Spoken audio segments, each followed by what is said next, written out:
Hello guys, it's Godswill from codejury. In this video tutorial, we're going to be talking about Python variables and its uses. So a variable is a container that is used to store values, to store strings, integers. It is a container that can hold different data types in Python. So we are going to be looking at an example of a variable. So for example, I call this a variable, my variable, and then I'll assign it to store a content. And then I can now print this out.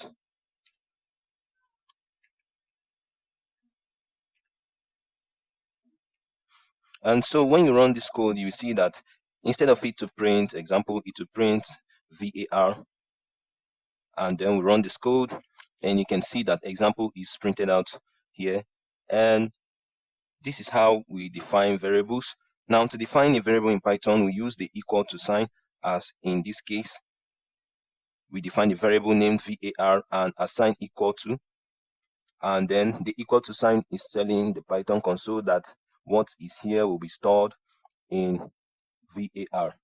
And also you can store numbers in a variable. So for example, let's store the number 25 in this variable, and then we'll print it out to the Python screen. When you run this code, you can see that 25 will be printed out here. Now let's also define another variable. So I'll call a variable name, and then I assign a name to it, or whatever content I want to put, either a string or a text or an integer. So, and then I'm going to print this out to the Python console. So when you run the code, you see that the value of name is being printed out in the Python screen. And now you can also assign another value to be stored in the same variable. So for example, I don't want codejury to be stored in name. All I have to do is to redeclare the variable again, and then assign a content to it for it to be stored. And then when you run this code, instead of it to print out codejury, it will print a number.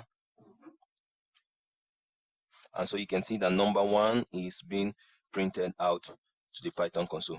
Next, we are going to be seeing how we can add up numbers and store them as variable. We're going to declare a variable and then add up the variable. So for example, I'll say my x should be equal to 25 and my y should be equals to 100. And then I can say that my z should be equals to a decimal number 3.142. And then you can now use these variables as you have declared them. You can choose to print out the value of z, and then you can choose to print out the value of x times z, which is s asterisk z. And also you can also choose to print the value of y plus z, or x plus z, or minus, division, subtraction. In any case you want to do, either using addition or subtraction, you can do the addition of the numbers, subtraction of the numbers. So let's do the addition, subtraction, and division of the numbers. So this is the subtraction, addition, division, and the multiplication of any of the numbers.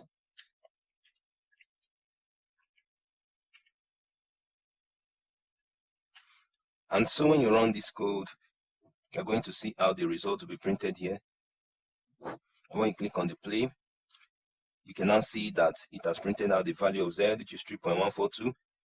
In line 5, it has printed x minus z, which is 21.858. Line 6, it has printed x plus z. Line 7, printed x divided by z. Line 8, it has printed out the value of x times z times y. And so you can use variables to compute mathematical functions. And so as you have declared the variable, you can use it in your Python code and run it as the case may be. And so next, we're going to see how we can declare a variable and then store a user input in it. And so I'm going to call a variable by name student, and then I'm going to ask the student to input his or her name, and then I can now store the name in the variable. So this is how it goes.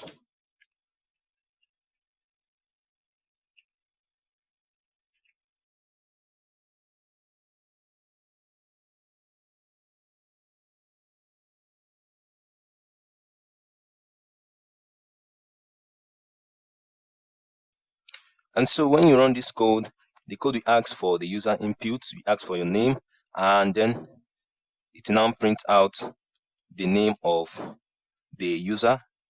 You can see that it is asking for my name, and then input the name. And then when we click on enter, when you hit enter, it to see that it has printed out your name here. And also you can also choose to print out string together with this, with your name. And so I can say welcome plus the variable. And so when you run this code, it will print out welcome notes in addition with the name of the variable. When you enter your name, you hit enter, you can see that it has printed out a welcome note, welcome Godswill. And so that is how you can receive user input and store it in variables. So we are going to be looking at the rules for naming variables. So you can see that first, one of the rules is that a variable name cannot start with any Python identifier. For example, a Python identifier is reserved keyword in Python. So an example of the reserved keywords here we have is global, true, or false. So a variable name cannot start with any of these, as this will lead to an error. So when you declare a variable and then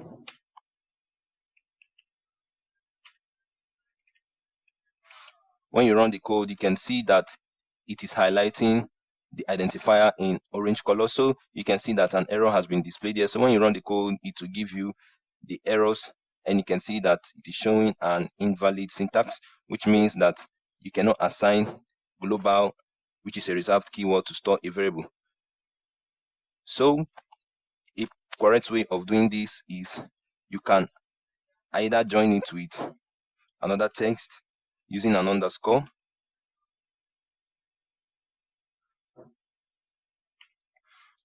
and then when you run this code, you will see that it won't give you an error, and you can see that it has printed out the second line, and it has printed out the content of the variable t. Secondly, another rule in using of Python variables is that a variable cannot start with a special character. So for example, I cannot use a special character to declare a variable name or to declare a variable, as this will give an error. And then when you run this code, you will see that even without printing out the variable, it will print out an error, and you can see that it is showing the error line using the $sign or the special characters in declaring of variables. So what you do is to remove the special character,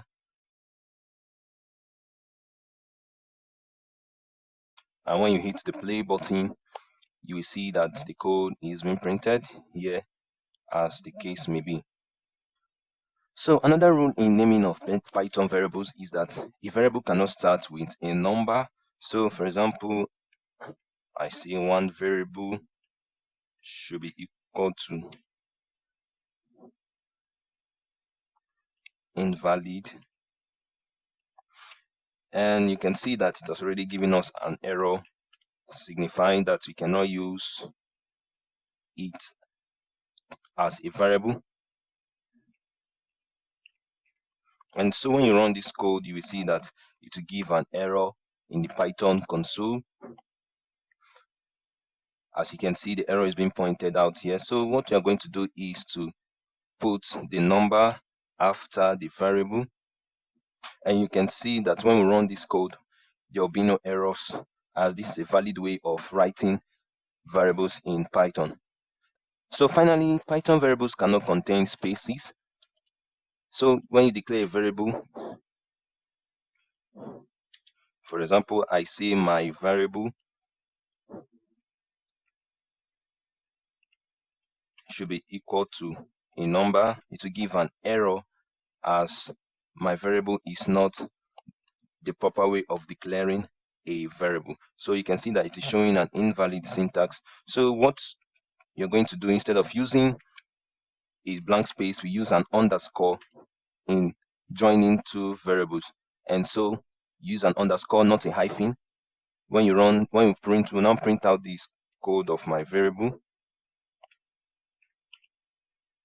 And then when we run the code, you can see the result of my variable be printed out here as 24. And so these are some of the rules in naming of Python variables. So I can also show you a correct way of naming a variable. For example, I can declare a variable my name. I can also declare the variable using another way.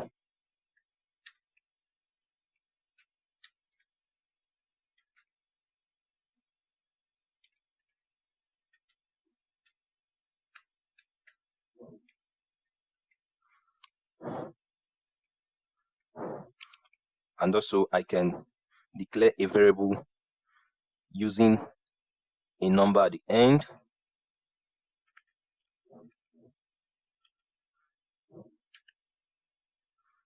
And so you can see that these are valid ways of using variables.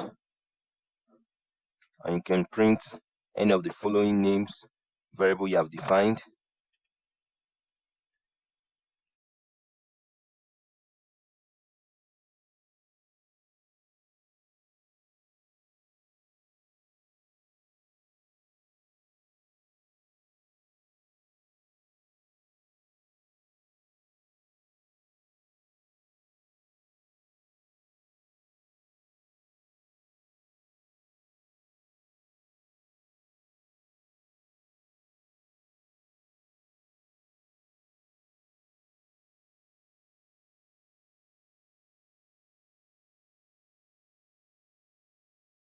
And so you hit on the run button. You can now see that the value is being printed out. The value of variable my name 1, which is 87, is printed out. The value of variable hyphen and underscore my name is printed as 0.11, as the case may be.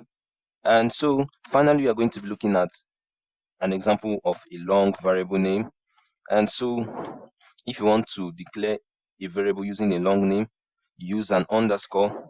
So let's declare a variable.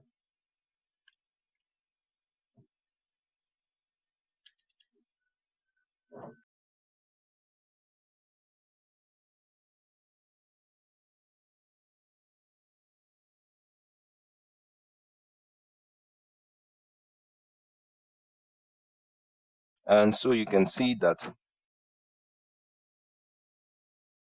we use the underscore to declare a variable which is long to join the variables. And then let's print this out by saying print.